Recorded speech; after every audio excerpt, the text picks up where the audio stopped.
Então, cadê o programa? Já entrou, Elane? A Carmen? Já começou a gravar. Então, Elane, bom trabalho, eu vou estar por aqui, tá?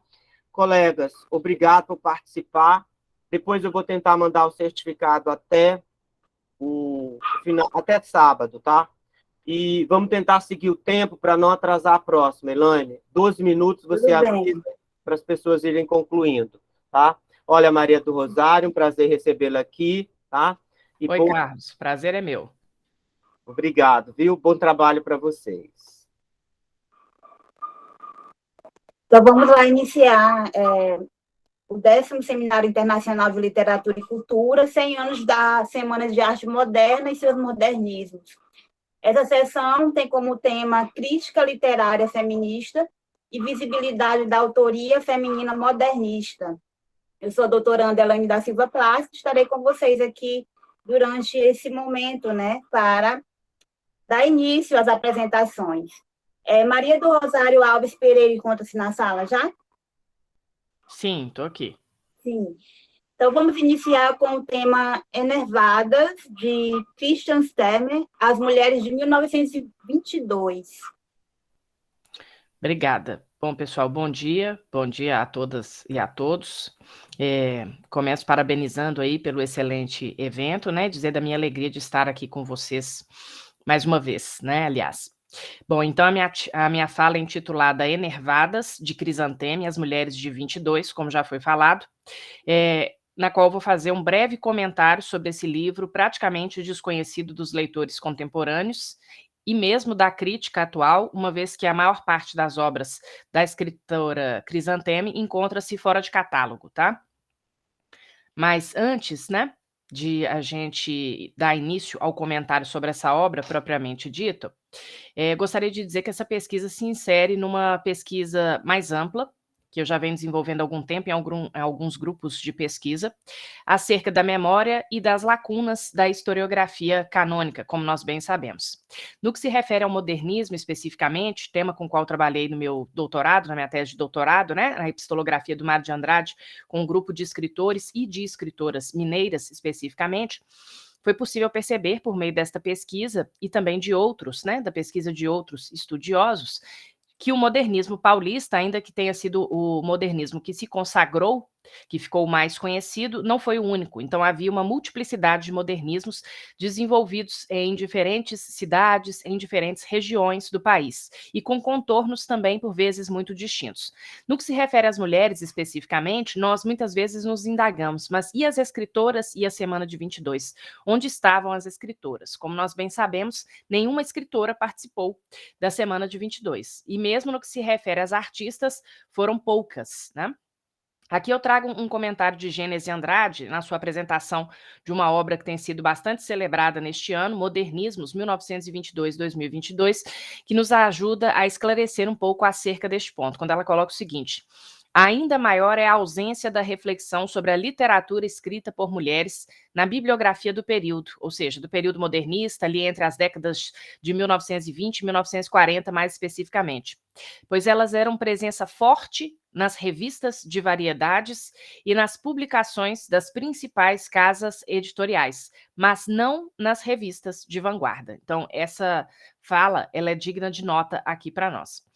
E no que se refere ao período especificamente, caracterizado e denominado como Bela Época ou Belle Époque carioca, nós sabemos que se trata de um período em que há uma grande efervescência econômica e cultural, em que o progresso chega de uma forma bastante incisiva, sobretudo na capital, que era o Rio de Janeiro. Então, nós vamos observar aí o avanço da técnica nos meios de produção, ou seja, nos processos fabris, na locomoção, no consumo, na comunicação em geral. Então, nós vemos uma modernização da cidade carioca bastante intensa, o que também está em consonância com um aumento do fluxo populacional e assim sucessivamente. E nós vemos, paralelamente a isso, a consolidação de uma burguesia urbana e cosmopolita, que vai se consolidando aos poucos, dando lugar, né, à antiga elite cafeeira, como nós bem sabemos, ainda que a elite cafeeira tenha sido uma das responsáveis, uma das promotoras ali pela Semana de 22. Há também a questão da influência francesa, especificamente, que era a cultura que mais influenciava a cultura brasileira, e nós observamos que se trata também de um período de inúmeras contradições. Então, nós temos no Rio, por exemplo, a política de Pereira Passos, que era o prefeito, né? Nós temos, paralelamente a esse avanço e essa urbanização, a questão dos cortiços e da expulsão daquela população que se encontrava na área central, sobretudo quando a Avenida Central ela é posta, né, a arquitetura da Avenida Central é posta em discussão ali em 1905, e aí as pessoas que habitavam aquela região central são expulsas e vão, né, dar origem a esse processo de favelização que nós encontramos nesta capital e em outras também nos dias de hoje. E aí, só a título de curiosidade, a cidade do Rio de Janeiro, havia muito essa questão da urbanização, mas nós sabemos que os processos ligados, por exemplo, à higiene, etc., eram bastante precários. E a alcunha da cidade do Rio de Janeiro, naquele momento, era cemitério dos estrangeiros, né? Porque dizia-se que as pessoas vinham da Europa visitar o Rio, e muitas delas morriam, né? Porque contraíam doenças tropicais, etc., e não conseguiam sobreviver. Então, aqui eu trago uma foto da Crisanteme, que é uma escritora nascida em 1870 e falecida em 1948, que teve uma obra bastante expressiva, inúmeras publicações de livros, né? O nome verdadeiro dela é Maria Cecília Bandeira de Melo Vasconcelos. O seu pseudônimo, que é Madame Crisanteme, é uma alusão a uma obra do Pierre Loti, intitulada Madame Crisanteme. E é bem curioso esse pseudônimo dela, né? Por que ela utiliza esse pseudônimo? Porque é a história de um marujo, né? Um marinheiro que chega na cidade de Nagasaki e se apaixona por uma geisha, mas ele faz essa geisha de gato-sapato, por assim dizer. Então, a figura dessa mulher, né, é uma figura que é a Madame Crisanteme, no livro. Ela é uma figura absolutamente subserviente às vontades masculinas e aos anseios desse homem. Então, quando a Crisanteme, que tem uma obra extremamente irônica, extremamente ferina em vários momentos, e extremamente crítica de uma cultura misógina que existia à época, né, que já existia à época, que é, como nós sabemos, uma cultura aí secular, não é isso? Ela utiliza esse pseudônimo de uma forma um tanto quanto subversiva, né? E ela era filha também de uma outra grande escritora, sobretudo conhecida pelas suas crônicas, mas que também, né, tem romances, que é a Emília Moncorvo Bandeira de Melo, que também usava um pseudônimo e publicou em jornais bastante expressivos da época, como, por exemplo, o jornal O País, que era a Carmen Dolores, tá? No caso da Crisanteme, especificamente, ela publicou mais de 15 livros, ao que se tem notícia, colaborou regularmente em jornais como A Imprensa, Diário de Notícias, Correio Paulistano, sobretudo o jornal O País, né, onde ela também manteve essa coluna, uma coluna semanal na primeira página entre os anos de 1921 e 1934, e vejam, não era qualquer coisa, né? Manter uma coluna neste jornal, que era um jornal de bastante expressividade, e ela transita entre gêneros distintos. Então, ela escreveu obras infantis, romances, contos, novelas e textos teatrais. Aqui eu mostro algumas dessas publicações, como eu disse anteriormente, praticamente todas fora de catálogo, exceto Enervadas, que foi publicado justamente em 1922, cuja edição mais recente é essa que eu tenho aqui em mãos, foi publicada em 2019 pela editora Carambaia e já está esgotada, inclusive. Hoje é possível encontrar, se não me engano, somente o e-book desta obra, né? Foi uma edição, inclusive, muito bonita, muito bem feita, etc. E no que se refere às outras obras, algumas delas nós conseguimos encontrar digitalizadas no site do Labelle, que é um grupo de pesquisadores da Belle Époque, da Universidade Federal do Rio de Janeiro. Então, eles têm um site e algumas obras desses escritores do período encontram-se lá, mas não todas. E aqui eu chamo a atenção para essa primeira obra da Crisanteme, que é o Contos para Crianças, publicada em 1906, que foi traduzida em Londres em 1916, para vocês verem que ela era uma escritora de bastante expressão, o que a gente consegue perceber também pela crítica que era feita à época e também pela circulação que ela tinha no meio literário. Ainda que fosse uma figura, em muitos momentos, cercada por muita polêmica também, ela teve um envolvimento amoroso com um jornalista de bastante expressividade à época, um jornalista do jornal O País, e muitas críticas também falavam sobre isso, sobre esses comportamentos aparentemente escandalosos da Crisanteme. Como nós sabemos, né, mulheres que têm secularmente, historicamente, comportamentos à frente do seu tempo sempre foram taxadas ou de escandalosas, ou de loucas, ou com outras alcunhas pejorativas, né? Bom, é aqui só um trechinho de uma crítica que foi publicada pelo Agripino Grieco à época, que ele diz o seguinte: depois de escrever lindas histórias para crianças, Madame Crisanteme entrou a escrever livros meio escandalizantes. Passou a pôr venenos borgianos nas compotas de manga e caju. Então, por aqui a gente já consegue perceber, né? E também uma revista bastante satírica da época, que era a revista Quixote, também há uma caricatura, num dos números publicados à época, em que aparecem duas personagens conversando, e uma personagem um tanto quanto, vamos dizer assim, desvairada, né? E aí uma comenta com a outra: olha quem vai ali, se referindo a essa pessoa, né, desvairada, entre aspas, certamente leu Enervadas, de Madame Crisanteme. Então a gente observa que os jornais da época também traziam, né, essas questões que podem ser bastante discutidas por nós nos dias de hoje.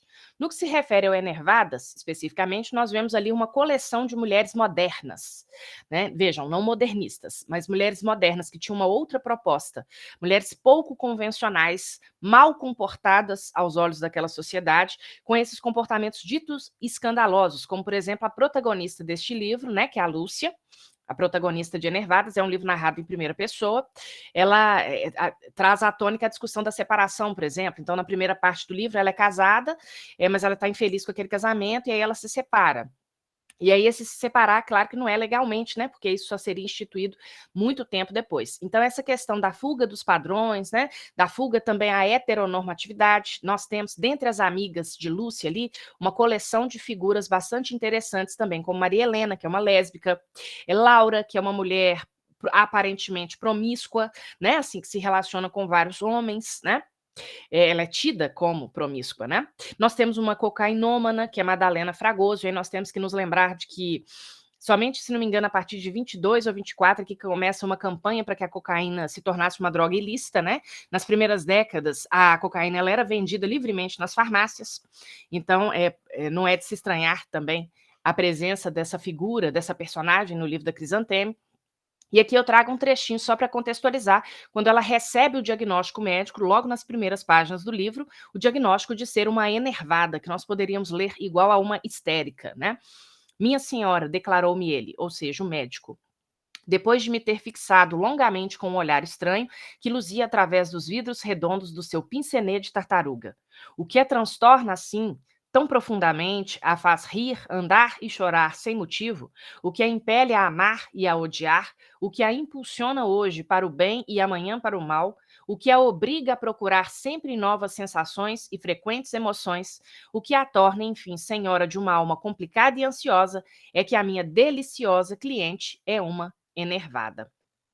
E aí, na sequência, nós temos também a autodescrição da personagem, né? Esbelta, alta, de rosto fino, olhos perversos, em toda eu transpira o anseio louco de ser admirada, desejada e de sentir bem nos lábios que uma macia e rósea polpa forra todo o sabor gostoso da vida. Bem interessante, né? E no que se refere à história literária, existem algumas hipóteses, né? Já estou chegando aqui ao final da minha fala, para esse apagamento das escritoras. No que se refere a Crisanteme especificamente, eu trago aqui um comentário da professora Beatriz Rezende, em estudo feito por ela nesta edição mais recente do Enervadas, em que ela vai dizer o seguinte: o sucesso do movimento modernista entre nós fez com que toda uma literatura daquele período fosse ignorada. Então, diferentemente do que muitos de nós imaginamos, né? Havia muitas outras questões sendo discutidas. E a literatura da Crisanteme e de mais alguns outros, né, a Beatriz Rezende vai dizer que é uma literatura art déco. E ela vai levantar ainda uma outra hipótese, que é a seguinte: havia uma revista literária que circulava à época, justamente lançada em 1922, vejam, intitulada O Mundo Literário, tá? Pela editora Leite Ribeiro, que era a editora que publicou as obras da Crisanteme, que se manifestava em seu editorial claramente contra o movimento modernista. Então, isso é interessante também a gente observar o abafamento das vozes. E é claro que também a questão do próprio conservadorismo do tempo, pelas temáticas, como nós vimos aí bem en passant, que a Crisanteme levantava, né? Constância Lima Duarte, no livro Literatura Brasileira 1930, vai falar sobre isso também. Se relacionamos as escritoras mais produtivas daquela década, de 20 a 30, verificamos como elas estavam distantes do projeto modernista, tal como ele foi elaborado, e o quanto estavam envolvidas em outro projeto, não necessariamente estético, mas principalmente ideológico, visando a emancipação da mulher. Então, isso é bastante digno de nota, né? E a professora Rosa Gens, em apresentação na Abralic de 2016, sobre a Crisantemo especificamente, ela comenta: pela leitura dos títulos de seus volumes e dos anúncios que os veicularam nos jornais, e aqui eu gostaria de fazer um acréscimo, também as capas dos livros eram capas também ditas escandalosas, por assim dizer, né? Fica patente o propósito da autora de atingir um grande número de leitores a partir de uma estratégia de sedução pelo apelo ao erótico, ao moderno, ao violento.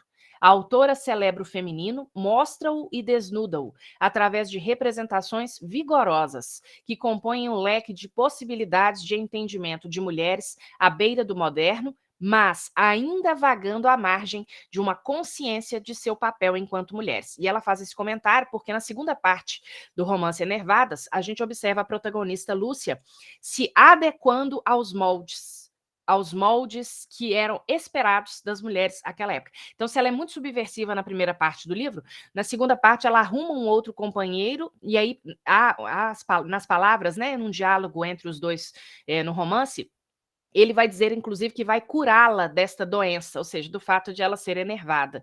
E aí o final do romance é uma grande conciliação, aí é trazida à tona a questão da maternidade, que é uma questão que ela repudia, que a protagonista repudia na primeira parte do romance, e que ela assume para si na segunda parte. Então aí a gente tem que pensar em várias questões, né? Que essas personagens... Há uma crítica, claro, implícita da Crisantemo, né? Mas também há outras questões, como o feminismo possível da época, há também os recursos de linguagem, né? Pelos recursos, a gente vai percebendo também essa questão da ironia, como a gente percebe em outras escritoras do período também, como Ercília Nogueira Cobra, por exemplo, né? Então aqui eu finalizo a minha apresentação agradecendo a atenção de vocês, e depois, se alguém quiser conversar um pouquinho mais sobre esse livro, eu sigo aí à disposição. Obrigada. Parabéns, Maria, pela apresentação de Enervadas. Vamos Obrigada. agora para a segunda. Sara Pinto está na sala?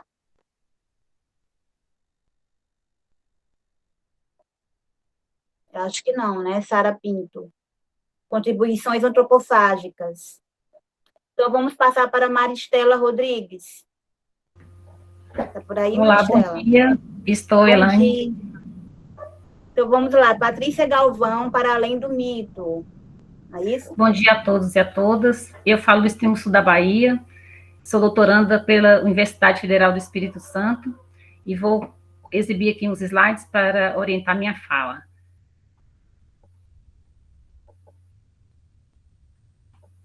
Eu peço, Elaine, por favor, quando estiver chegando ao próximo do tempo, você me avise pelo microfone, porque eu não vou visualizar o chat. Tudo bem. A minha pesquisa no doutorado gira em torno de duas mulheres, que são a Carmen da Silva, uma gaúcha de Rio Grande, e Patrícia Galvão. Eu investigo a figura do pária, motivado pelo pensamento de Flora Tristão. Esse conceito, segundo Eleni Varicaz, é um conceito bastante metafórico, polissêmico, e por isso eu me interesso na minha análise por ele. O título de minha comunicação hoje se volta apenas para Patrícia Galvão, essa artista, né, tão versátil, tão importante para a nossa literatura e para a nossa cultura, para além do mito, seria uma espécie de subtítulo, e aí esse mito pagu que foi construído, a colocando como a musa da antropofagia, muitas vezes encobre o real legado dela, e por isso mesmo eu trago a fala de Sara de Holanda. Ela estava prevista para essa sessão, e na sua dissertação de mestrado, ela já dá a entender que, para conhecer realmente a Pagu, é preciso que se leia a produção dessa escritora, dessa mulher escritora, principalmente a produção vinculada à sua própria vida, essa ideia da Pagu como uma musa, uma mulher muito atraente, muito bonita, irreverente, nos leva a, de certa forma, deixar de considerar toda a produção dela, por exemplo, desde a produção dos romances, a produção dos poemas, das crônicas, a sua crítica, porque ela também foi uma crítica literária, né, uma crítica das artes, e o Augusto de Campos, na década de 1980, quando publica Pagu, Vida Obra, ele pergunta: quem resgatará Pagu? Patrícia Galvão, que quase não consta das histórias literárias e das pomposas enciclopédias provincianas. Uma sombra cai sobre a vida dessa grande mulher, talvez a primeira mulher nova do Brasil, da safra deste século, na linhagem de artistas revolucionárias como Anita Malfatti e Tarsila, mas mais revolucionária como mulher. Fica evidente o quanto que Augusto de Campos admirava e admira, né, a Patrícia Galvão. Isso fica muito explícito nos seus textos. A sua obra, Vida Obra, né, Pagu, Vida Obra, é extremamente importante para os pesquisadores, porque traz a produção da Patrícia Galvão e muitos textos críticos em relação à obra dela. E essa ideia de se desfazer do mito é o que é reforçado, inclusive, pelo próprio filho da Patrícia Galvão, que em Paixão Pagu, ele diz que essa imagem baseada no preconceito e no sensacionalismo acabou também criando uma lenda que forja uma Patrícia Galvão irresponsável, porra louca e exibicionista. É assim que ele fala em Paixão Pagu. Pensando nessa marginalidade da figura de Patrícia Galvão no cânone brasileiro, eu trago aqui a contribuição de Euridice Figueiredo, que em 2020 publicou Por uma Crítica Feminista, Leituras Transversais de Escritoras Brasileiras, e ela já nos leva a refletir que o cânone ocidental não privilegiou as mulheres e os não brancos, né? E nós sabemos muito bem, quando nós olhamos para a nossa própria realidade brasileira, principalmente se considerarmos a pesquisa de Regina Del Castanhe, vamos constatar que esse campo é ainda pouco democratizado. A Zaide Mizart, ela traz também uma importante contribuição nesse sentido de ler, de trazer o que essas mulheres escreveram, o que elas falaram, e ela diz aqui que, além do resgate e da publicação dos textos, é preciso fazer reviver essas mulheres, trazendo seus textos de volta aos leitores, criticando-os, contextualizando-os, comparando-os entre si ou com os escritores homens, contribuindo para recolocá-los no seu lugar na história. Porém, na questão do resgate, devemos ter em mente que não se trata de uma substituição, os consagrados pelos esquecidos. Isso seria muito tolo. E, é claro, né, quando se fala em trazer, em dar visibilidade à produção literária de Patrícia Galvão, isso não significa que nós vamos considerar outras mulheres, né, outros escritores que já estão aí canonizados, como disse a Zaide Mizart.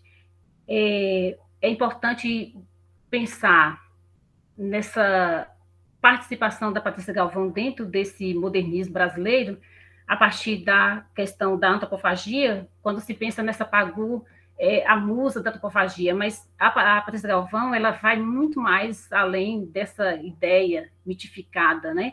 E aí eu destaco a participação importantíssima dela nessa segunda fase, que, de acordo com Augusto de Campos, é a fase mais radical, né, mais revolucionária do pensamento antropofágico, que seria a segunda dentição, e aqui eu trago um exemplo, né, de como ela participa, né, de como ela participou ativamente.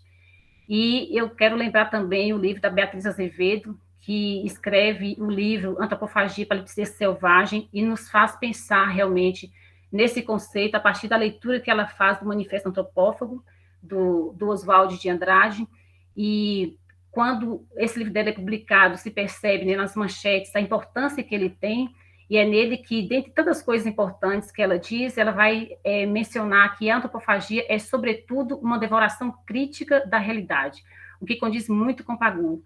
E o Eduardo Viveiros, o antropólogo, ele diz que o Manifesto Antropófago, isso no prefácio do livro, é decolonial, muito avant le lettré. A Beatriz Azevedo ainda acrescenta: penso que a força da antropofagia oswaldiana resiste justamente por nos lembrar que o homem primitivo, o homem nu, o homem natural, ou seja, o antropófago, vive em todos nós, não como passado ancestral a ser recuperado, não enquanto identidade nacional, mas como uma dimensão vital e necessária, uma fonte matriarcal de desejo lúdico que questione as dominações patriarcais do Estado, da família, da religião, da lógica, da gramática. E aí, quando se pensa no álbum de Pagu, Nascimento, Vida, Paixão e Morte, de 1929, você consegue perceber o quanto que a Pagu, já desde esse início, leva a sério essa ideia da antropofagia e vai produzir esse trabalho, essa obra, que possivelmente ela nem tinha pretensão de publicar, mas posteriormente foi publicado. É um álbum que ela dedicou a Pagu, e ela mistura a linguagem verbal com a não verbal, e o Augusto de Campos, ele fala que a Pagu desenhou e escreveu esse livro, né?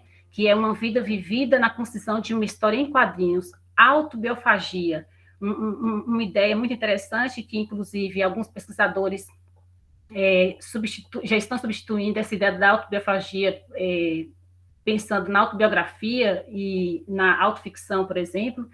E Augusto de Campos não deixa de dizer, né, que a nossa pobre literatura, tão fechada e tão chata, não se pode dar ao luxo de ignorar coisas como essa, com gosto de invenção e de liberdade.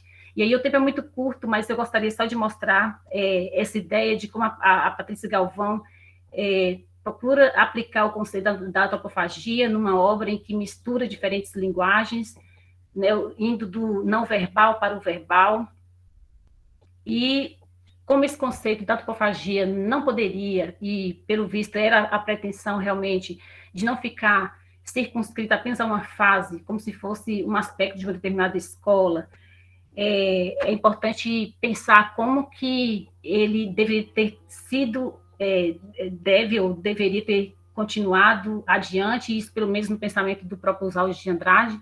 E aí, mais uma vez, eu cito aqui a Beatriz Azevedo, quando ela diz: maturando a consciência da luta de classes, a antropofagia seria uma trombeta para chamar a tropa para a luta.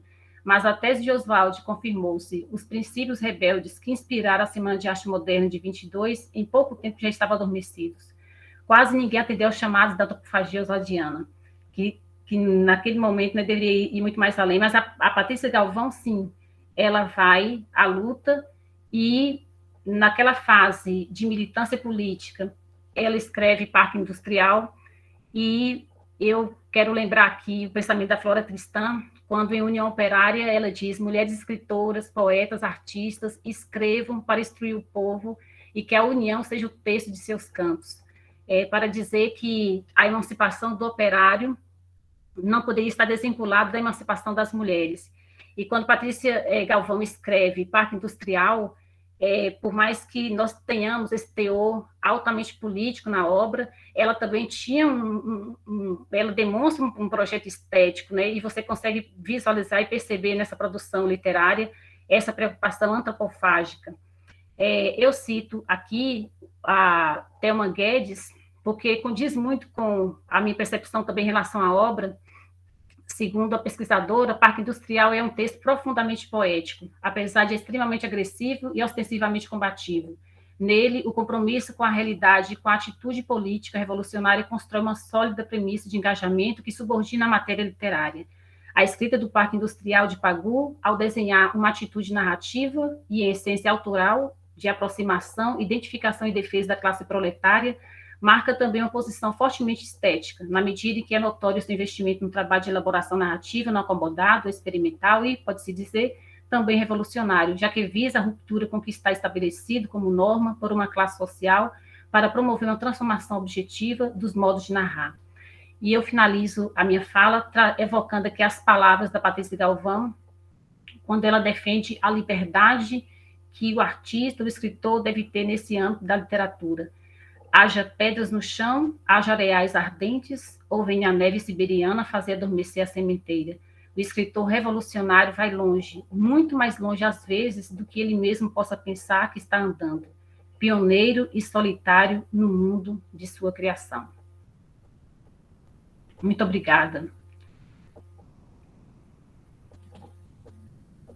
Parabéns, Maristela, pela belíssima apresentação sobre Patrícia Galvão. Obrigada. Agora vamos dar continuidade com a Arlinda Santana Santos. A Arlinda está por aí? Bom dia, estou sim. Bom dia. Vou Com tentar. o trabalho de Nácio Freire de Queiroz e o seu modernismo não comportado. Vou tentar projetar e vocês me dizem se está aparecendo, por favor. Certo.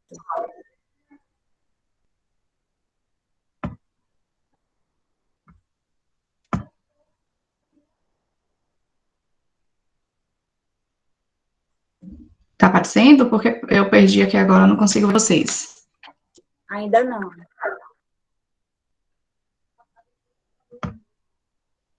Agora sim. Pronto. Bom dia, eu vou trabalhar com essa noção de modernismo não comportado a partir do conto A Moralista, de Inácio Silveira de Queiroz, e pensando, assim como a professora Maria do Rosário trouxe, essa noção de que muitas vezes a gente percebe que a Semana de Arte Moderna, ela veio pautada em algumas ausências, né? Eu tentei pensar como é que esse movimento que se diz tão moderno, tão modernista, com essa vontade de uma inovação, ele se constrói também em algumas lacunas que a gente consegue perceber 100 anos depois, e como é que essas lacunas elas se fazem preencher, né? Porque eu penso nessas ausências, penso na ausência de um número maior de mulheres, de uma participação efetiva, de uma cultura que de fato representasse uma cultura genuinamente brasileira, abordando a presença de indígenas, de povos indígenas participando com sua arte, de pessoas da literatura de autoria negra e de um número maior de mulheres dentro da semana, e como é que isso vai reverberando no próprio movimento modernista, tendo em fato que a gente percebe dentro da historiografia e dentro dos livros que são utilizados, não somente no estudo de uma teoria literária, mas também dentro do que a gente observa nas salas de aula, uma ausência de um número enorme de mulheres nesse processo, dentro desse processo modernista no Brasil. Aí eu parto do princípio, e citando Constância Lima Duarte, que muitas dessas mulheres fizeram um modernismo à parte, como ela diz, mais ou menos, que mesmo havendo ausência na participação da Semana de Arte Moderna, a gente vai ter muitas mulheres lutando pelos seus direitos civis. É como se houvesse duas lutas dentro por uma revolução do contexto nacional brasileiro, e que essas duas lutas não tivessem conseguido se casar naquele momento. Nessa ideia, Constância afirma também que a gente percebe que existem autoras que escreveram nesse período de 1922, mas que mesmo assim não foram consideradas como participantes do movimento, e ela cita Júlia Lopes de Almeida, Francisca Júlia, Gilca Machado e Ercília Nogueira Cobra, de Inácio Silveira de Queiroz, mais posteriormente, e inúmeras outras escritoras que produzem dentro do que a gente chama de modernismo, mas que mesmo assim não figuram na obra, não figuram dentro da relação das autoras. Eu não consigo ver se meu slide passou. Sim, está passando. Muito obrigada. Nesse sentido, eu sinalizei e selecionei o conto A Moralista, de Inácio Silveira de Queiroz. É uma autora que ela se destaca muito nesse período do modernismo pela sua contribuição intelectual e também pela sua participação na escrita. Ela tem várias produções, entre contos, romances, algumas peças de teatro, e destaquei a Floradas da Serra, nessa imagem que está aí na foto, mas também ela conseguiu publicar o livro A Muralha, que também é um livro muito famoso dela, que se destaca e acaba sendo uma obra também que vai ser adaptada para a televisão. Nesse conto, A Moralista, que é um conto publicado por ela no livro Histórias do Amor Maldito, em 1967, mas é um conto escrito em 1957, ela vai centrar a história, um conto bem reduzido, mas ao mesmo tempo que ele é curto, ele traz um leque enorme de possibilidades de interpretação. Eu foco em três pontos para conseguir realizar a análise.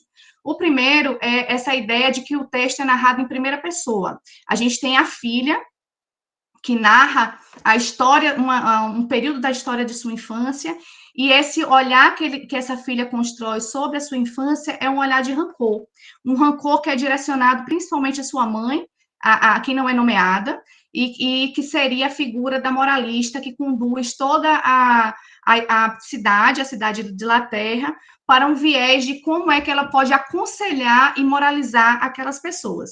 Então, nesse enredo, narrado em primeira pessoa, a gente tem os personagens da mamãe, do papai, que não são nomeados, recebem essa alcunha, né, desse papel desenvolvido por eles dentro do contexto familiar.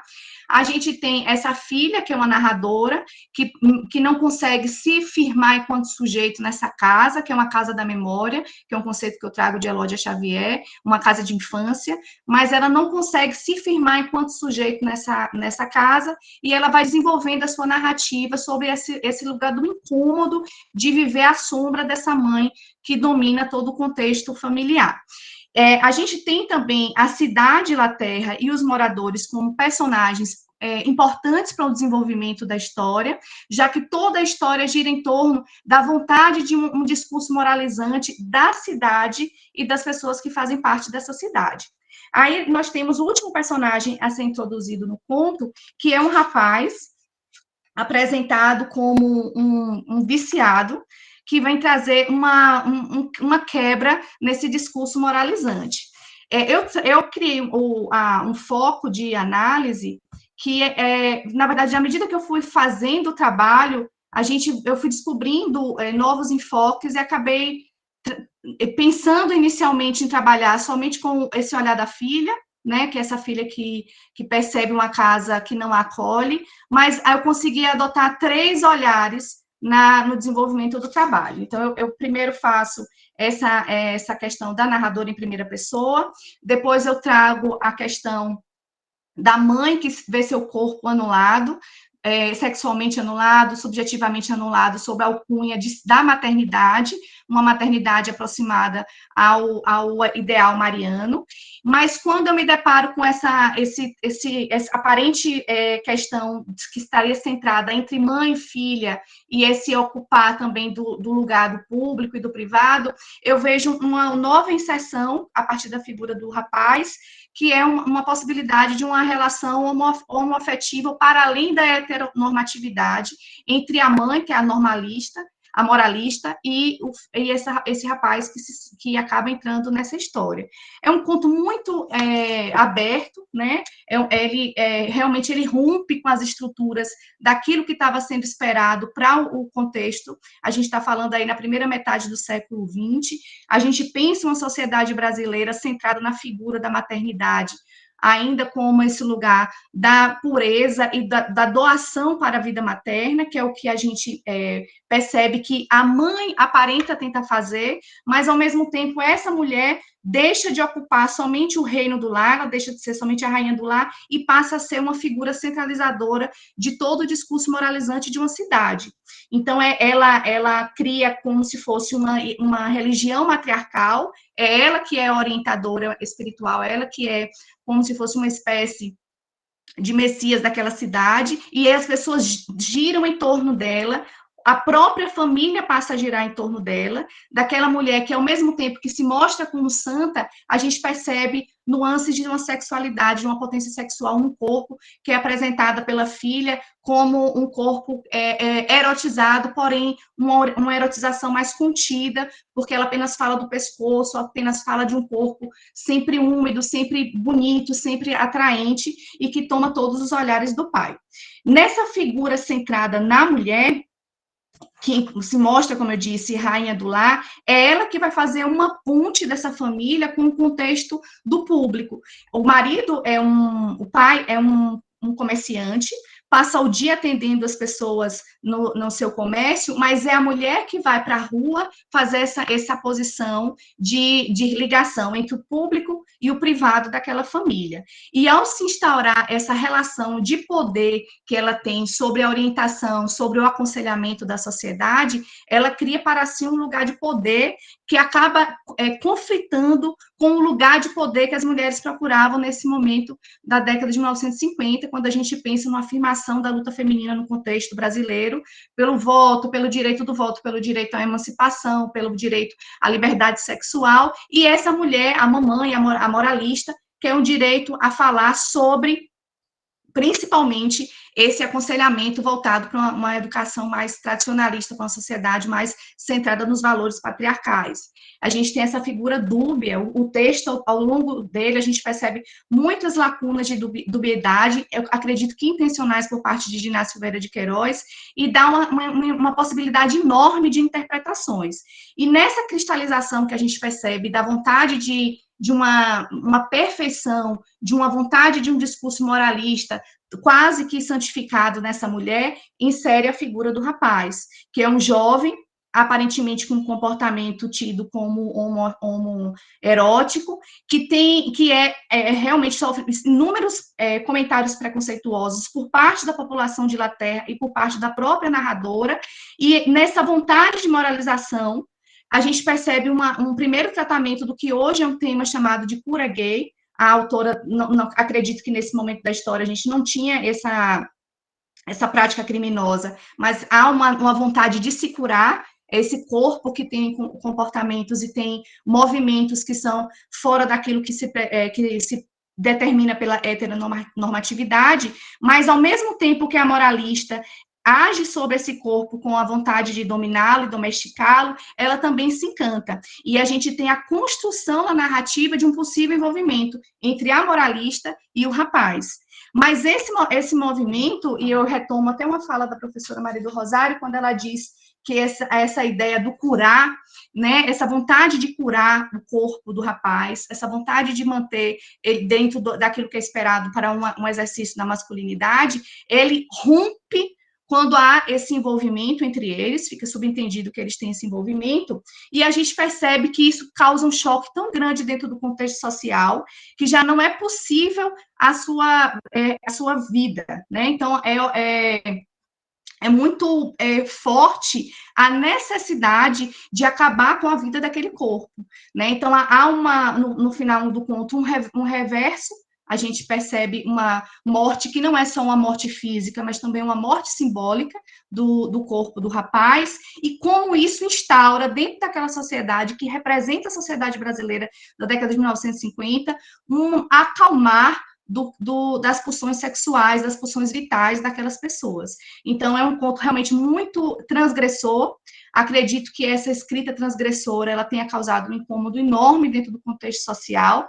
Eu venho falando anteriormente também no meu trabalho, de que a gente percebe que não somente esse conto de Inácio Silveira de Queiroz, mas outras escritas, elas foram silenciadas pelo movimento modernista, talvez porque não houvesse essa liberdade para esse exercício de uma sexualidade ou de uma exposição de temas que não coubessem naquele cenário tradicional, da família tradicional brasileira da primeira metade do século XX, né? Então, a gente percebe que é um conto transgressor, a gente percebe que Inácio Silveira de Queiroz, ela cifra, né, como a professora está falando, esses elementos, e como é que a gente, enquanto leitor, precisa estar atento para fazer essa leitura. Eu não incluí na minha referência, mas eu penso muito no conceito de história invisível do Ricardo Piglia, e como é que a gente consegue fazer essa leitura quando a gente percebe que nada está apenas naquela leitura inicial, mas como é que a gente pode aprofundar. Para mim foi uma descoberta também, não conhecia a obra de Inácio Silveira de Queiroz, apenas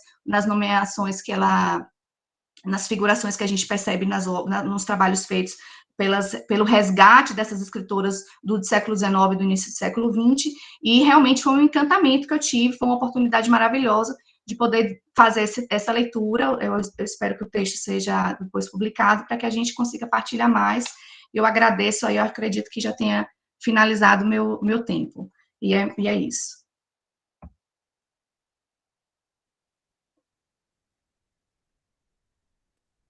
Parabéns, Arlinda. Um minutinho para finalizar, viu?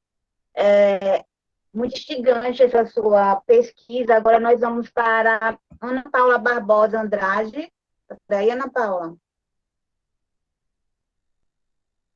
Com a educação feminina na produção literária de Raquel de Queiroz, Alina Paim e Lígia Fagundes Teves. Sem áudio, Ana Paula.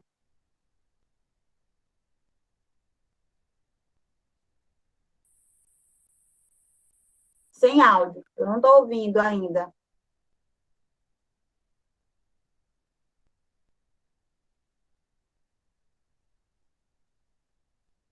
Continua sem áudio.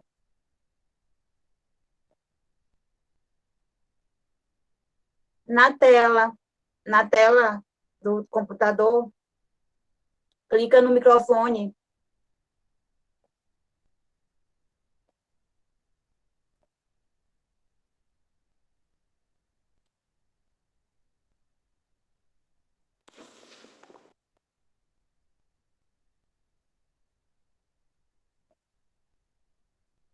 Estou pedindo para sair e voltar novamente, Ana Paula.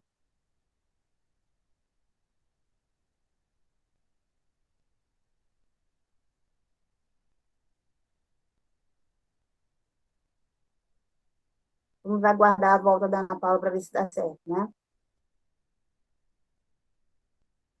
Vocês estão me ouvindo agora? Sim, agora sim. Ai, que bom.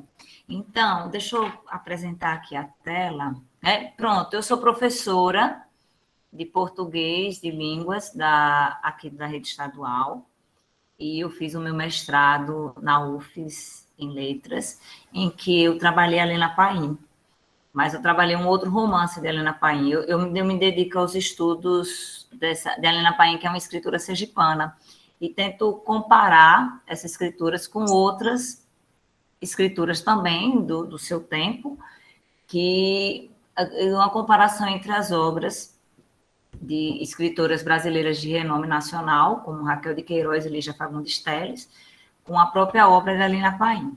Deixa eu apresentar aqui.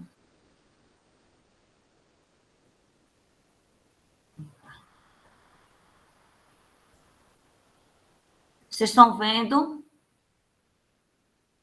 Apresentou aqui, que eu não tenho como saber. Ainda não. Espera aí.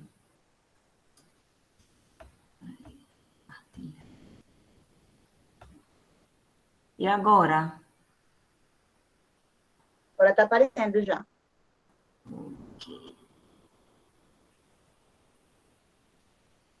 Só abrir o slide agora.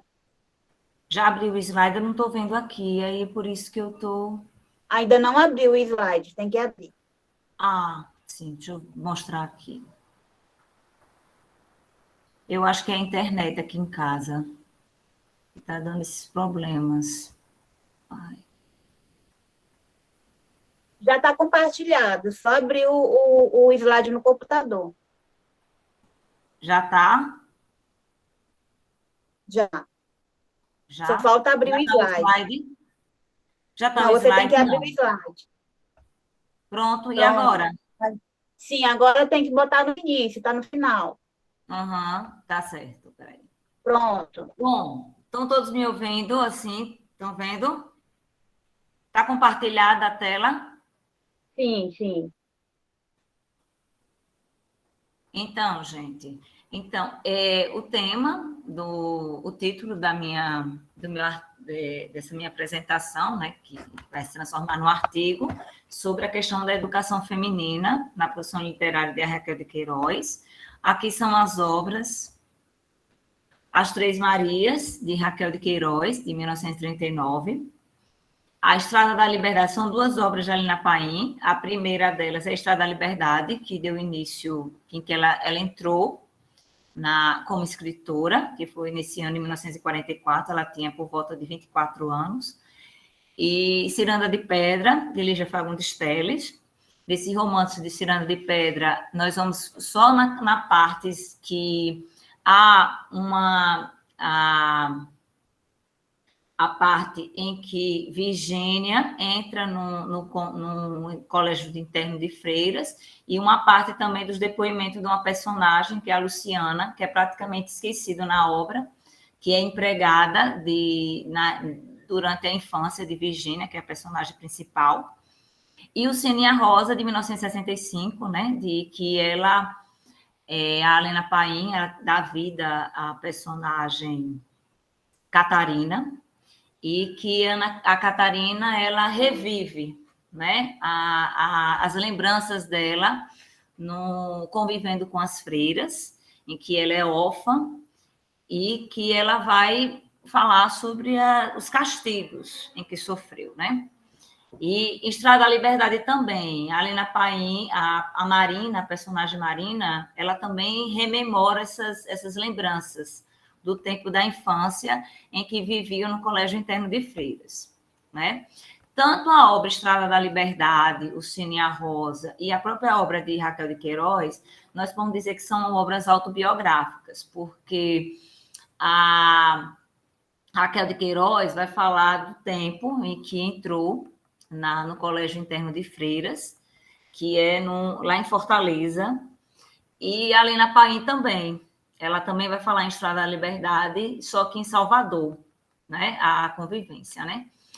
E aí essas duas obras, vamos dizer que são autobiográficas, né? E até a própria Raquel de Queiroz e a Lena Paim já deram esse depoimento de que há uma autobiografia, só que também há um pouco de invenção, como toda autobiografia é, porque a autobiografia pura, como diz a Klinger, ela não existe. E aí tem aqui os objetivos, que é destacar esses pontos em comuns na leitura dos textos, e que esses autores exprimiram certas realidades em suas escritas quanto ao modelo de comportamentos sociais e morais e práticas pedagógicas de internatos e orfanatos, né? No caso de orfanato, seria o Sino e a Rosa. E aqui são alguns trechos que eu selecionei da obra, e essa aqui é das Três Marias, e que Raquel de Queiroz, a Guta, a personagem de Raquel de Queiroz, ela vai falar da questão da religião como predominava. Logo assim, quando ela chegava na entrada do colégio interno, ela vai falar da capela, ela vai falar do sorriso triste da Virgem Maria. Então, e tudo isso, né, a capela toda na penumbra, apenas iluminada pela grande Nossa Senhora do altar-mor, coroada de estrelas, era como um cenário preciso para dar mais força à complexa impressão de medo, estranheza, novidade e a imprecisas angústias que me possuíam desde os meus primeiros passos no colégio adentro. Então, ela vai mencionar sobre isso mesmo, né? Dessa tristeza, ela se sentia, a personagem, ela se sentia um pouco deslocada quando chega no colégio interno. E aqui são alguns trechos de Estrada da Liberdade, de Helena Paim, em que ela fala também da questão da ganância que havia entre as freiras, né? De que aquela questão religiosa, dos ensinamentos cristãos, era muito motivada pela ganância, pela ambição que elas tinham, né? Então, as alunas sabiam quando o novo benefício era feito, pelo acréscimo de Ave Maria na oração da noite, era um agradecimento ao Senhor pela generosidade de um de seus servos, e por esse motivo as filhas da amante e do primo de Madre Geralda eram tratadas com muita atenção. E ela é um livro que quando ela publica em Salvador, né? A Estrada da Liberdade é um bairro pobre que tem em Salvador, que a Helena Paim, ela foi professora da rede estadual da Bahia, apesar de ser sergipana, né? Ela era do município de Estância, aqui, mas ela foi estudar lá em Salvador, e em que ela como a Marina também era professora da rede estadual, ela passa no concurso público, e quando ela reencontra uma amiga do tempo dela de colégio interno, aí começa a vir todas essas lembranças, e ela começa a se dar conta que tudo isso, assim, das atrocidades que acontecia, né? Da questão da violência simbólica que havia nesses colégios internos. E aí ela tem um outro texto também. Esse foi da Ciranda de Pedra, em que a personagem Luciana, que ela relata com a Virgínia, quando criança, convivendo com a mãe, porque os pais eram separados, aí a Virgínia acabou...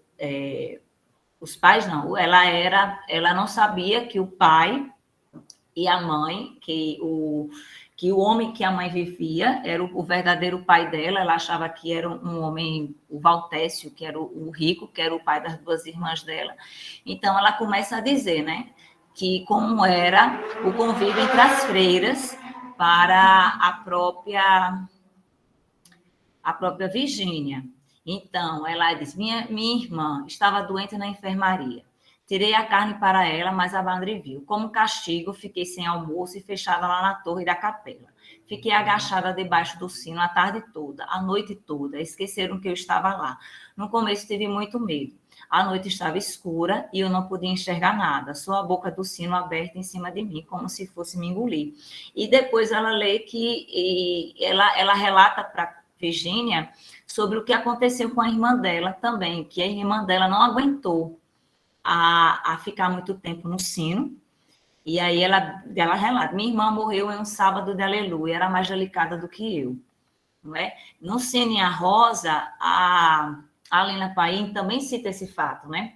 A Catarina, a personagem, ela está cuidando da filha que estava com muita febre e ela começa a pensar nos tempos que ela vivia no orfanato, porque ela foi deixada no orfanato porque ela foi deixada naquela roda dos enjeitados, né? Então, ela nunca conheceu os pais, ela tinha as madres do orfanato de freiras com a mãe dela. Uma delas mesmo cuidava muito dela e considerava até como filha. E aí ela começa a falar sobre esse mesmo trecho também que, como a personagem Luciana, ela retratou esse episódio, a Catarina, a personagem de Dilcino e a Rosa, também vai falar sobre isso, né? Vai relembrar sobre esse momento.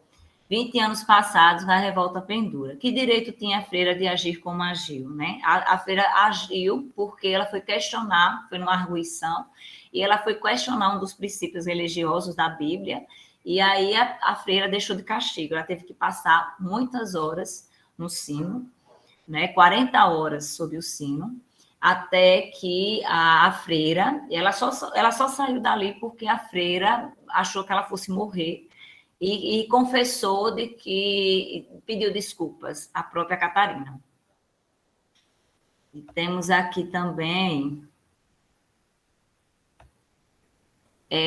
a questão desse negócio de advertências, castigos e punições. Isso é muito presente na questão da violência simbólica, que é retratada por Bourdieu, né? Que essa violência ela decorre do poder simbólico, e é realmente vindo dessas estruturas da sociedade, como igreja, escola, tem essa questão da violência, e que as pessoas até não percebem, porque é algo, é suave, ele cita, né? O Bourdieu ele cita como suave, insensível às suas próprias vítimas, elas justamente por isso, por vias simbólicas, né? E também a questão da disciplina também, que como isso também gera violência simbólica, ela vai gerando também uma espécie de disciplina, que eu coaduno nessa questão da violência simbólica e da disciplina, a questão da disciplina com Foucault, que ele relata sobre o enquadrinhamento, né, da questão desses próprios sistemas que é estabelecidos, né, ele cita como se fossem prisões, essas instituições como igreja, escola, e por aí vai.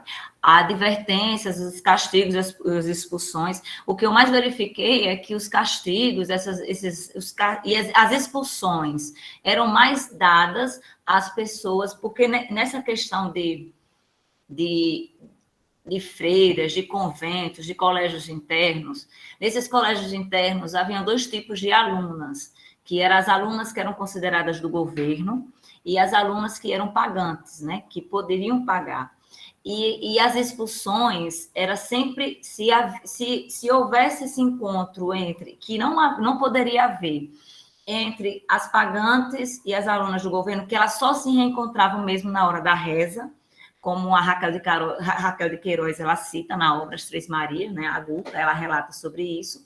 As expulsões eram mais dadas às alunas do governo, né, as que tinham, porque essas freiras eram tidas como irmãs de caridade, elas se mostravam para a sociedade como boas, solícitas, para os mais carentes, e aí qualquer coisa que se tivesse esse encontro, ou então tivesse alguma discussão, né, e entre isso, poderia ter certeza que quem seria prejudicada eram essas alunas do governo, as mais carentes. Então, as humilhações eram constantes, a conduta das freiras sempre vem enaltecida de um certo tom de desprezo, superioridade, sobre aquelas chamadas as alunas do governo. Isso é mais. É tanto que a Virgínia, da obra Ciranda de Pedra, quando ela entra no colégio interno de freiras, ela não sofre nenhuma sanções. Até um trecho da obra, a Ciranda de Pedra, que ela não sofria censuras, não é? Como as demais colegas dela, né? É uma passagem que tem no romance, que ela vai para o colégio interno de freiras, ela resolve estudar, porque ela não queria ser igual às irmãs dela, né? As irmãs que ela diziam que as irmãs eram medíocres. Então, ela tem isso, ela é um pouco, ela não levava censura, não tinha castigos, né? Até porque ela ela tentava se adequar a todo aquele clima, né, de religião, de tudo, e para não ter nenhuma desavença, né? Porque ela só tinha aquele lugar no colégio interno, e aí ela não se encontrava em nenhum lugar, ela não se encontrou na casa da mãe dela, né, com o pai dela verdadeiro, e nem vivendo com as irmãs. Então, a única saída para ela era o colégio interno. E por aí se vê também em Estrada da Liberdade, de Helena Paim, e o Sininho a Rosa, porque era órfã, mas Estrada da Liberdade, a própria a Helena Paim, em entrevista à Ana Leal, que no livro, que eu não sei se vocês estão me ouvindo, vocês estão me ouvindo? Alô? Sim, minha querida, vou dar só um minutinho para concluir, Sim. tá? Falta um minuto para concluir? Pronto, deixa eu terminar aqui. Além de seguir os exemplos de Bourdieu, na questão da violência da disciplina, em Foucault, eu tenho Goffman. Goffman tem uma obra que ele fala sobre os manicômios, os conventos, de como era o sistema de punições nesses lugares, né? Aqui, deixa eu ver. Pronto. E aqui tem a questão quando eu falei para vocês, o padrão de mulher para a época era para casar, ter filhos, então a educação era muito voltada para costuras, bordados, e tinha aquela preparação para o casamento.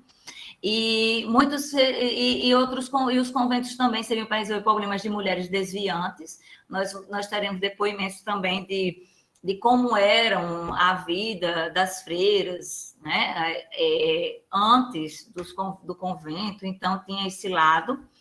E outra coisa, a punição serviria também para desencorajar as internas, isso vai muito pela linha de Goffman e Foucault, e é altamente conservadora, né? Centrada no modelo familiar tradicional. Essas crianças que entravam nos colégios internos eram muito voltadas para a questão disso, de casar, ter filho, elas eram preparadas para esse sentido. Pronto. Aqui são o que eu me baseei, né? Além da violência simbólica, tem a questão do hábitos e campos, que são formas, né, de socialização, de que isso tudo envolve uma questão cultural, né? E envolve também o capital religioso, que também é muito abordado nele.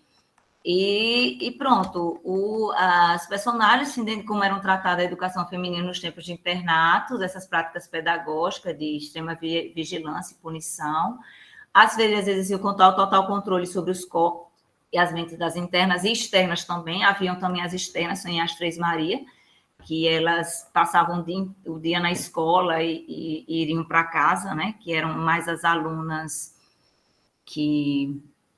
tanto poderiam ser alunas do governo, como poderiam ser as alunas que poderiam manter o particular, né, ali nesses colégios. E é isso. E mostrar que a literatura tem essa intenção mesmo de construir. Aqui são as minhas referências, né, eu coloquei. E o meu muito obrigada a vocês todos por assistir essa minha apresentação. Parabéns, Ana Paula, pela apresentação. Eu coloquei aí a lista de presença. Se alguém tiver alguma pergunta, queira fazer para as meninas que apresentaram, ainda tem um tempinho, tá? Podem ligar a câmera e o microfone e fazer a pergunta. Ana Paula, você pode terminar a apresentação, por favor? Oi. Sim. Espera aí, parar a apresentação. Desculpe, gente. Às vezes, eu fico meio perdida com essas questões de tecnologia. Então, deixa eu perguntar aqui logo para você, Ana Paula, como é que você vê essa relação da temática educação feminina com a produção literária dessas três escritoras? Qual é a relação da educação feminina com essas três escritoras que você está trabalhando? Eu queria entender melhor esse seu elo de ligação que você colocou aqui. Ah, sim. Então, eu tentei relacionar... A educação feminina, como eu sou professora, eu me interesso muito. E esse lado, assim, dessas obras, quando eu comecei a ler, né? Eu comecei a estudar Helena Paim, e aí eu fui tentar ver Raquel de Queiroz, que era praticamente da mesma geração. E eu tentei relacionar isso, e aí eu comecei a ir para esse lado da sociologia, do Foucault, do Bourdieu e do Chartier também, que eu também coloquei, a questão de como era moldado essa questão da disciplina, né, nesses moldes religiosos. E aí eu fui entrando nessa pesquisa mesmo, assim, de entrar nessa pedagogia, como era a pedagogia dos conventos, dos colégios internos, desse modelo de educação, para fazer esse comparativo, né? A Helena Paim, ela tenta fazer isso, ela tem há um projeto de resgate, que é a professora, né? Essa aqui é a obra, o Cine e a Rosa. A Estrada da Liberdade, eu só tenho uma cópia, eu não consegui. São obras muito difíceis de encontrar. Essa obra aqui, eu consegui na época da minha... Já tenho na época que eu entrei no mestrado.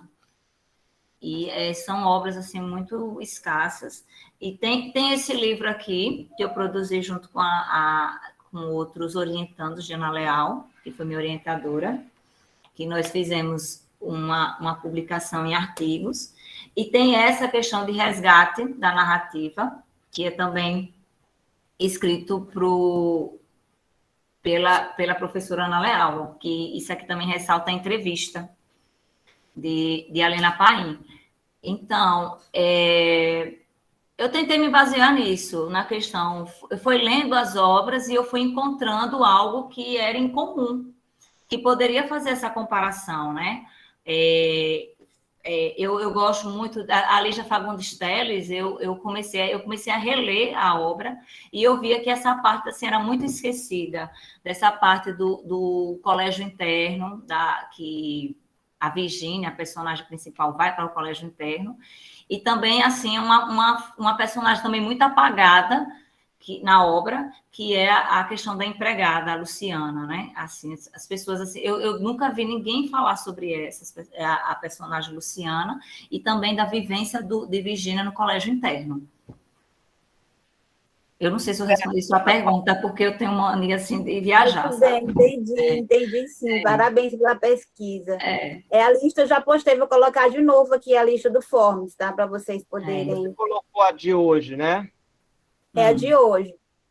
Então, meninas, parabéns, eu estava ouvindo, né? Muito boa essa fala de vocês. Eu acho que a gente precisa, Rosário, de novas estratégias para resgatar essas escritoras.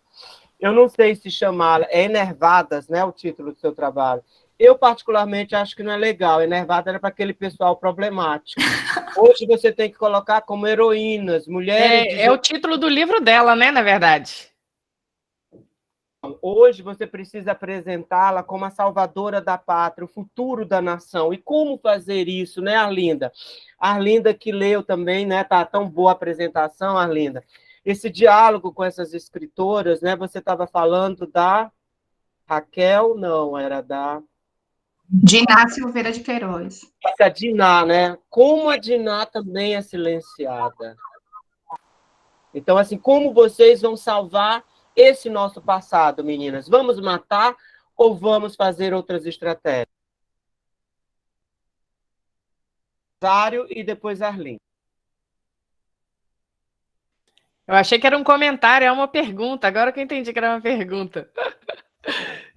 São muitas as estratégias, né? Mas eu penso que no caso do título da Crisanteme, o fato de ele ser bastante eloquente, vamos colocar assim, né? Porque é isso que eu falei, uma estratégia narrativa bastante presente na obra dela em geral, não só neste livro, como em outros. Eu não sei, eu passei rapidamente pelas obras, mas tem uma obra da Crisanteme que eu tinha imensa curiosidade em ler, e infelizmente não consigo achá-la em nenhum sebo. Se alguém aqui tiver alguma notícia, tá, gente? Que é Memórias de um Patife Abandonado, se não me engano.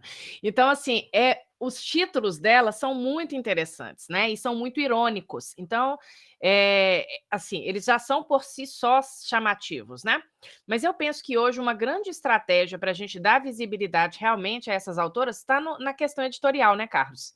Então, assim, hoje a gente tem muitas editoras de caráter feminista, né? Editoras pequenas, muitas delas, mas que têm feito um trabalho bastante expressivo nesse sentido, seguindo o que já havia sido feito na década de 1990 pela Zaide Musart, que inclusive foi citada aqui em outras apresentações. Então, eu acho que é dar publicidade, dar publicidade. Os conceitos, né, a gente tem os mais diversos, desde aqueles que trabalham sob a ótica do patriarcado, numa contextualização, por assim dizer, mais histórica, até conceitos, mais contemporâneos da crítica feminista, né? Mas é muito importante que esses livros sejam lidos e conhecidos, né? Eu observei aqui no chat que a maioria das pessoas sequer tinha ouvido falar na Crisanteme, né? E eu confesso que até a reedição de 2019 pela editora Carambaia deste livro, eu também nunca tinha ouvido falar na escritora. Então, isso é um problema muito grande que a gente tem hoje, né? Agora, muitos dos livros foram perdidos. No caso da Crisanteme, por exemplo, ela tem mais de 15 obras, existe o registro, mas a gente não encontra essas obras nem digitalizadas, nem Biblioteca Nacional, nem em acervos particulares, né? Porque como ela era dita também considerada uma escritora mais escandalosa, por assim dizer, ela foi abolida dos acervos particulares, a gente encontra algumas informações nesse sentido. Então, essa questão do registro das obras dela é algo bem, bem difícil, sabe? Bem complicado. Arlinda, como é que você vê essas estratégias? Eu também acredito no resgate, né? Eu acredito que, além de ficar dentro do ambiente acadêmico, com essas pesquisas que são feitas por nós, dentro do ambiente acadêmico, a gente, enquanto professor, precisa retornar para o ensino médio e levar essas obras, né? Eu sou professora de ensino médio, acredito que tenho esse papel de ser realmente essa ponte entre os estudos que são feitos pelas pesquisadoras. Esses estudos eles já têm um certo tempo, e eu preciso realmente trazer para o grande público, que são jovens, e que é realmente quem vai fazer circular esses textos, para que a gente construa um espaço onde a literatura, a literatura de autoria feminina, de fato, ela tenha esse pé de igualdade. Porque a gente continua na escola reproduzindo uma lista canônica, que ainda é canônica, e centrada na figura masculina, naquela figura hegemônica do homem branco, realmente da produção mais da região centro-oeste, né, da região sudeste, essa questão que foge dessa periferia. Eu acredito que eu, enquanto professora de língua portuguesa, professora de literatura dentro das unidades escolares, eu preciso promover essa revolução. E é um trabalho que ele é contínuo, né? É um trabalho que exige de mim também uma pesquisa constante, porque eu me vi agora motivada a pesquisar sobre Diná para poder participar do evento. Eu acho que reforça também a importância desses eventos para a gente, enquanto professor, e como a gente precisa fazer essa ponte entre a escola da educação básica e a universidade. Porque se a gente não adianta oxigenar a universidade e não trazer para o ensino médio, né, para o ensino básico. Acho que essa é a necessidade que a gente tem hoje. Tento fazer isso nas minhas aulas, tento fazer isso nos meus trabalhos, e estou sempre por aqui. Parabéns, você é uma heroína. Maristela, por que a Pagu é tão silenciada, né? É uma mulher tão importante para o nosso modernismo, uma intelectual, uma ativista, e é tão silenciada. Eu acho assim, tem essas grandes mulheres que... Impressionante, né? Ela se fica por esses signos da transgressora, né? Da mulher de Beltrano, de Cicrano. Eu acho muito injustiçada. Se você também puder falar um pouquinho desse romance, né? Você trabalha com parque industrial, não é isso? E, Ana Paula, a Alina Paim, ela dialoga muito, mas muito com a Patrícia Galvão. A gente precisa muito descobrir. A Alina Paim, pessoal, é uma escritora socialista, lida na União Soviética, lida na China na época, então ela é relacionada ao comunismo. Ela está com Jesus. Só os comunistas estão salvos no mundo de Jesus, Maristela. Mas aí a gente vai primeiro para Pagu, que você fala dessa grande mulher brasileira. Sim, eu gostaria de, antes de responder a sua pergunta, eu fiquei muito tentada a comentar a fala de Arlinda desde a apresentação dela, porque eu também sou professora do ensino médio, Arlinda, e eu concordo assim, plenamente com você, e de certa forma a minha fala tem uma relação com o que você perguntou, Carlos. Eu, como professora também do ensino médio, inclusive agora há poucos dias, trabalhando com os meus meninos, o Romance de 30, eu apresentei Patrícia Galvão para eles, né? E aí eu vi aquele completo silêncio, né, de os meninos não reconhecerem, por exemplo, nem Pagu, por exemplo, né? Então, Patrícia Galvão não sabia quem era Patrícia Galvão, Pagu tampouco, né? Vamos dizer assim. Então, eu acredito plenamente nessa ideia da Arlinda, porque nós não podemos também ficar somente no espaço acadêmico procurando dar visibilidade a essas mulheres, sendo que o grande público desconhece. Então, eu penso que do lugar onde nós estamos, nós precisamos fazer valer todo esse nosso esforço, porque é muito grande quando nós trabalhamos com essas mulheres visibilizadas, né? Então, Carlos, eu, na verdade, na minha pesquisa de doutorado, eu trabalho com duas autoras, né? A Carmen da Silva também é uma autora muito esquecida, é quase que esquecida, e nesse meu trabalho eu estabeleço esse estudo, eu faço estudo comparativo entre a Patrícia Galvão e a Carmen da Silva, trabalhando uma categoria que eu falei no início, né, que é essa categoria de pária, e eu acho que por ser pária, né, no sentido como eu estou compreendendo dentro do meu estudo, eu toco nessa questão da invisibilidade, não é? Então, como assim? Como que a Patrícia Galvão pode ser tão esquecida? Eu vejo que existem vários fatores, assim, vários, para levar a Patrícia Galvão a esse lugar da invisibilidade, né? A começar porque existem determinados padrões, determinados comportamentos que foram colocados para nós, historicamente. Eu acho que a Pagu, ela subverte tudo isso, não é? E naquele contexto vivido pela Patrícia Galvão, se apropriou também de uma ideia, né, de mulher, essa ideia que deveria ter sido tão positiva naquele contexto, acabou sendo um estereótipo. E isso também contribuiu muito para que se observasse, se analisasse a Patrícia Galvão de uma maneira muito estereotipada, né? O que invisibiliza o que de fato ela foi. Mas eu penso também que na produção da Patrícia Galvão, por exemplo, você fala de parque industrial, né? Eu penso que tocar em muitos assuntos assusta, não é? Eu penso que a questão política, principalmente se nós formos observar o contexto atual que nós estamos vivendo, né? Se nós trouxermos parque industrial, por exemplo, né, para a juventude, não é? Então, nós vamos ter muitos problemas, principalmente com essa ala conservadora. Então, quando eu vi o pensamento da Zaide, por exemplo, né, que até foi reforçado aí pela Maria, do Rosário, quando se pensa, por exemplo, nessa questão política, nessa questão crítica, a questão da sexualidade, a ironia ou o humor, que são traços muito, muito marcantes na produção da Patrícia, eu vejo que também contribui para que ela fique apagada, não é? Mulheres como Pagu dificilmente conseguem sobreviver numa sociedade como a nossa. No álbum Pagu não deu tempo eu explorar essa parte, né? É tudo muito corrido. Eu acho que eu até estou extrapolando o meu tempo aqui também. Mas eu gosto muito de uma das imagens, porque é nascimento, vida, paixão e morte, né? E aí, quando termina, é um corpo queimando numa fogueira e uma alma subindo para o céu. E aí ela diz que quando ela morrer, que não chore, que ela vai deixar o corpo dela, né? E aí essa ideia dessa mulher que é queimada numa fogueira, a imagem do gato, que aparece muito no álbum de Pagu, eu acho que traz toda a irreverência dessa mulher, né? O quanto que ela foi diferente em tudo que ela fez, em tudo que ela falou.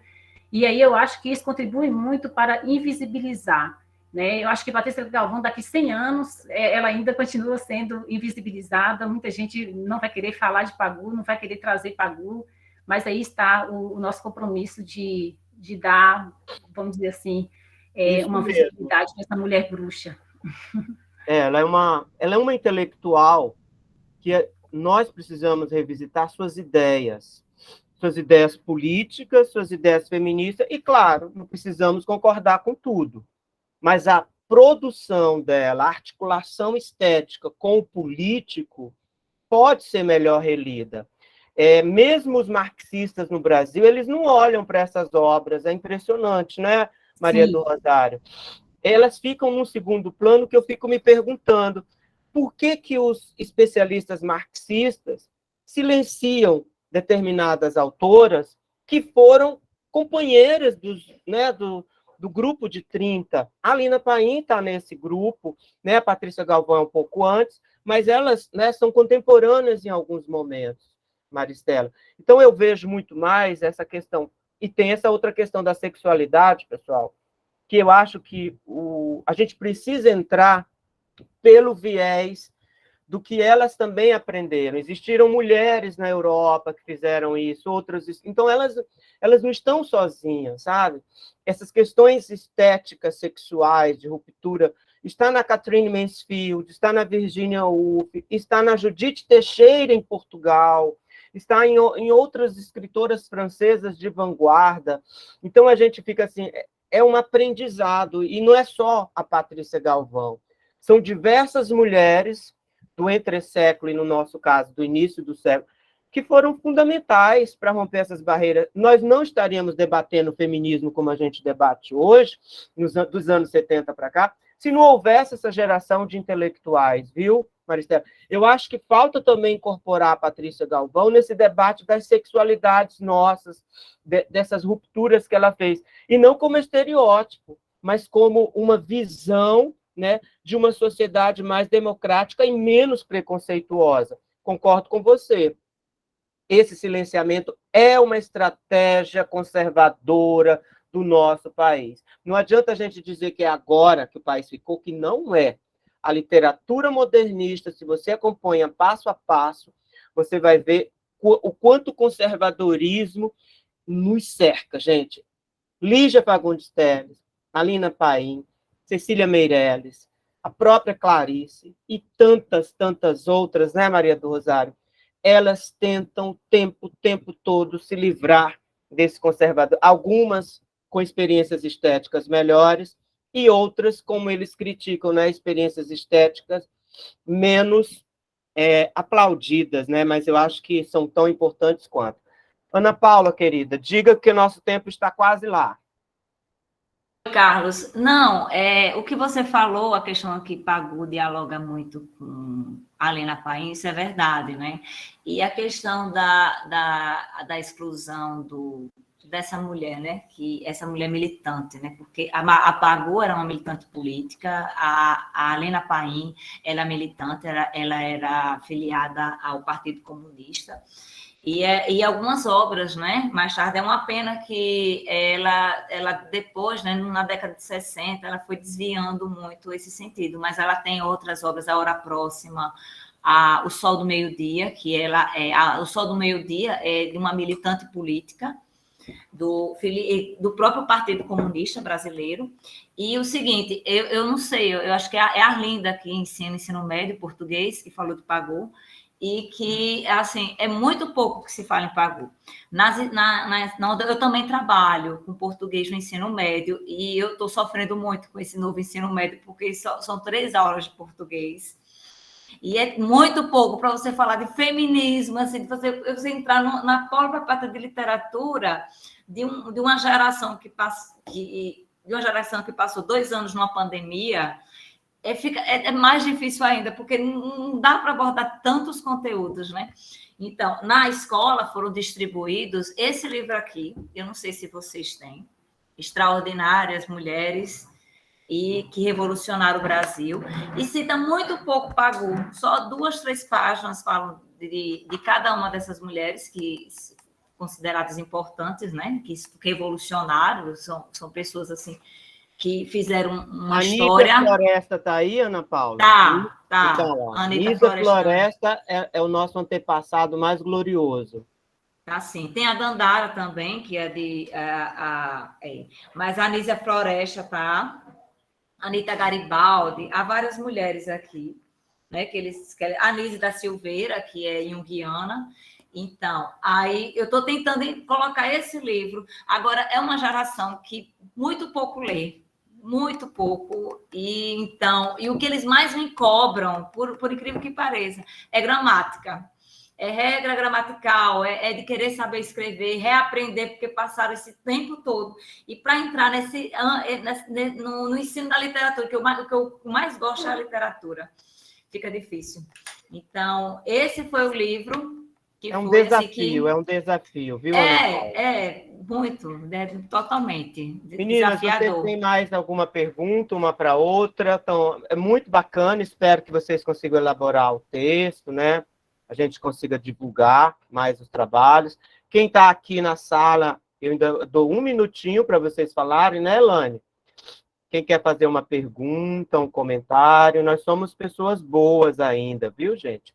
Hoje é um dia tão importante, né, da resistência, um dia da gente fincar o pé com a democracia, e eu acho que tem muita coisa bacana acontecendo hoje no país. E o nosso evento também presta uma homenagem à democracia e, sobretudo, né, às vozes das mulheres, a democracia para que essas escritoras sejam cada vez mais lidas, divulgadas e respeitadas, né? Porque sem elas, né, a gente ainda estaria bem mais atrás, sem esses embates, esses questionamentos. Rosário, querida, você que é tão bonita aí. A Rosário, pessoal, ela é do grupo Mulheres em Letras, né, Rosário? O grupo de vocês. Na verdade, agora eu sou do Mulheres na Edição, né? Eu fiz parte do Mulheres em Letras durante um bom tempo, mas aí depois eu me vinculei a outras duas colegas do Cefet, e aí gostaria de dizer às colegas que eu também leciono para o ensino técnico, viu, gente? Para o ensino médio. Então, a gente sabe muito bem de todas essas dificuldades aí.